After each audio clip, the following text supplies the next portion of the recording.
Assalamualaikum. Hai semuanya. Baik, berjumpa lagi bersama Ustadz Naso. Pada kesempatan kali ini kita akan belajar masih di tema 4 ya. Masih di tema 4 dengan fokus muatan ilmu pengetahuan sosial. Baik, sebelum belajar marilah kita berdoa bersama-sama. Mudah-mudahan belajar kita hari ini bisa bermanfaat untuk diri kita, lebih-lebih untuk orang lain. Dan mudah-mudahan pembelajaran pada hari ini berjalan lancar tanpa kendala suatu apapun. Baik, 3, 2, 1. Berdoa mulai. Bismillahirrahmanirrahim.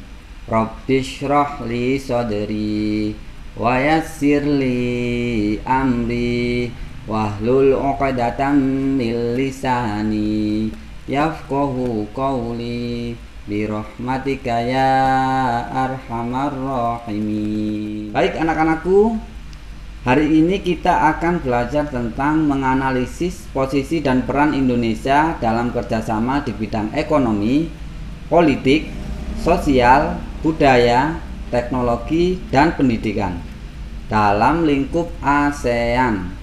Tetapi pada kesempatan kali ini kita hanya membahas 3 poin ya, 3 komponen, yaitu terkait sosial, budaya, dan politik. Dan untuk komponen-komponen yang lain, poin-poin yang lain kita akan pelajari di video pembelajaran berikutnya. Baik, langsung saja kita bahas satu persatu. A few minutes later. Yang pertama adalah peran Indonesia dalam kerjasama sosial dan budaya. Nah, kira-kira perannya seperti apa? Yuk kita bahas bersama-sama. Yang pertama, ikut serta dalam ajang olahraga SEA Games. Nah, ini sangat menarik ya.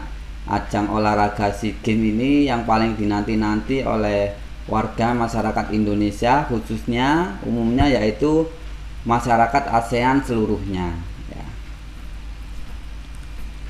Nah, sejak pertama kali berpartisipasi di tahun 1977, Indonesia telah 10 kali bergelar juara umum. Jadi Indonesia sudah menjadi juara umum sebanyak 10 kali. Itu di tahun berapa saja?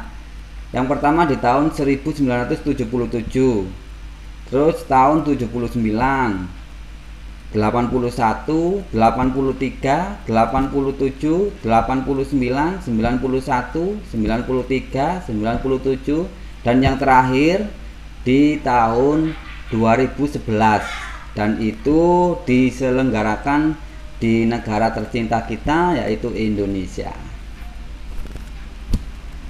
Selanjutnya, peran Indonesia dalam kerjasama sosial dan budaya adalah memberikan bantuan kemanusiaan ke negara yang terkena bencana dan konflik.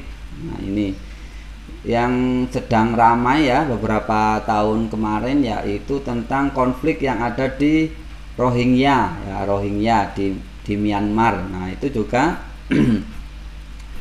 negara-negara ASEAN khususnya Indonesia memberikan bantuan. Nah, ini saya kutip dari media online ya, terkait bantuan negara-negara Asia Tenggara untuk warga Rohingya Myanmar.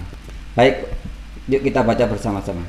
Perhimpunan negara-negara Asia Tenggara tengah mempertimbangkan bantuan kemanusiaan untuk para pengungsi Rohingya yang teraniaya di Myanmar. Sekjen ASEAN Surin Pitsuwan mengatakan, blok tersebut harus menjadi bagian dari solusi untuk masalah-masalah yang memuncak pada Juni lalu. Dengan terjadinya pertumpahan darah yang telah menyebabkan sekitar 60.000 orang, sebagian besar Muslim Rohingya, kehilangan tempat tinggal. Jadi isu atau kejadian itu sangat berpengaruh kepada negara-negara tetangga yang lain, khususnya yaitu yang tergabung dalam organisasi ASEAN.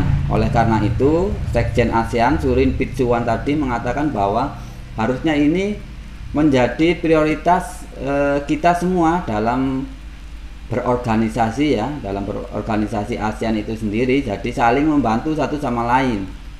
Saat ada negara atau suku atau apapun ya dari negara tetangga yang sedang terjadi konflik atau bencana, ya kita sebisa mungkin untuk membantu. Nah, ini sudah dilaksanakan oleh ASEAN, khususnya negara Indonesia tercinta kita.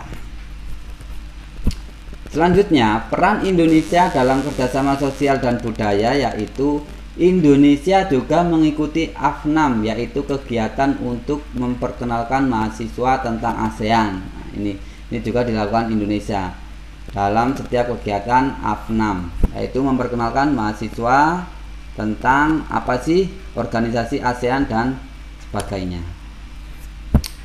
Peran Indonesia berikutnya yaitu mengikuti festival film di ASEAN. Ini juga Indonesia termasuk yang aktif ya, mengikuti perfilman atau festival perfilman se-Asia Tenggara, yaitu ASEAN.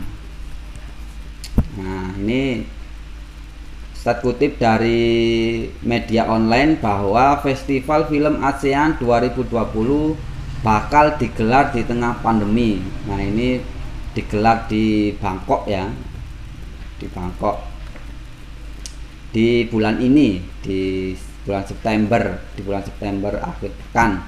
Itu akan dilaksanakan dengan mengikuti protokol-protokol kesehatan ya. Dan Indonesia tentunya pasti mengikuti. Selanjutnya kita lanjutkan ya, peran Indonesia dalam kerjasama politik. Kalau yang tadi terkait sosial budaya, sekarang peran Indonesia dalam kerjasama politik itu seperti apa? Ini yang pertama adalah pengiriman duta dan konsul ke negara lain. Nah, ini jadi setiap negara, terutama di ASEAN itu pasti ada salah satu utusan dari negara Indonesia tercinta kita menjadi duta atau konsul ke negara lain, baik yang ditugaskan di Malaysia, baik yang ditugaskan di Thailand, Vietnam, dan yang lain sebagainya.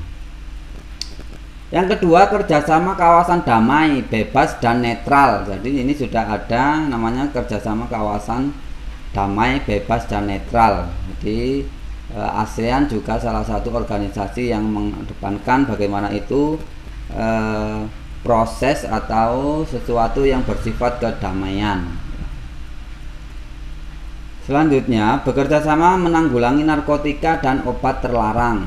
Ini juga Indonesia berperan dalam bidang itu. Dan yang terakhir adalah berperan dalam perjanjian ekstradisi.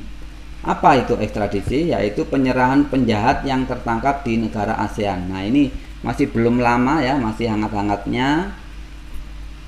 Ada seorang koruptor kelas kakap ya, koruptor yang sangat merugikan negara, ini tertangkap di negara Malaysia.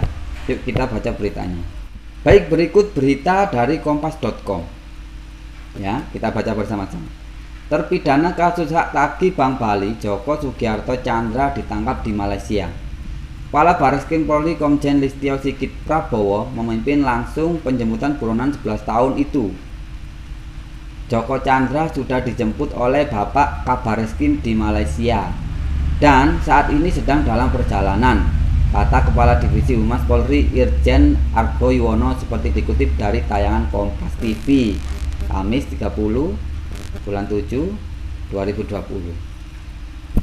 Menurut Argo, ini kata kepolisian, penangkapan dan penjemputan Joko bisa terrealisasi berkat kerjasama antara Polri dan polisi di Raja Malaysia. Ada kerjasama antara negara-negara ASEAN yaitu terkait keamanan dan yang lain sebagainya. Sesuai komitmen bahwa kita akan melakukan penangkapan terhadap Pak Joko Chandra. Malam ini sudah kita buktikan dengan adanya P2P. Apa P2P? Police to police ya, police to police, antara lembaga kepolisian ke lembaga kepolisian, yaitu lembaga kepolisian negara Republik Indonesia dengan kepolisian Malaysia atau di Raja Malaysia. Jadi ini ada kerjasama. Kalau tadi Joko Chandra tertangkap di Malaysia, maka pihak dari kepolisian Malaysia maka akan menyerahkan ke kepolisian Indonesia. Nah, ini salah satu bentuk kerjasama yang dibangun oleh negara-negara ASEAN. Baik anak-anakku, demikian tadi kita sudah belajar tentang bagaimana peran negara kita, peran negara Indonesia untuk organisasi ASEAN. Tadi yang Ustadz sudah jelaskan adalah terkait bidang politik dan sosial budaya. Ya, itu untuk bidang-bidang yang lain insya Allah akan Ustadz sampaikan di video-video pembelajaran berikutnya. Baik anak-anakku, terima kasih Ustadz sampaikan kepada yang hari ini sudah menyimak video pembelajaran. Tetap semangat, menolak menyerah. Kita akan bertemu kembali di video pembelajaran berikutnya. Ustadz akhiri, assalamualaikum warahmatullahi wabarakatuh. Bye bye.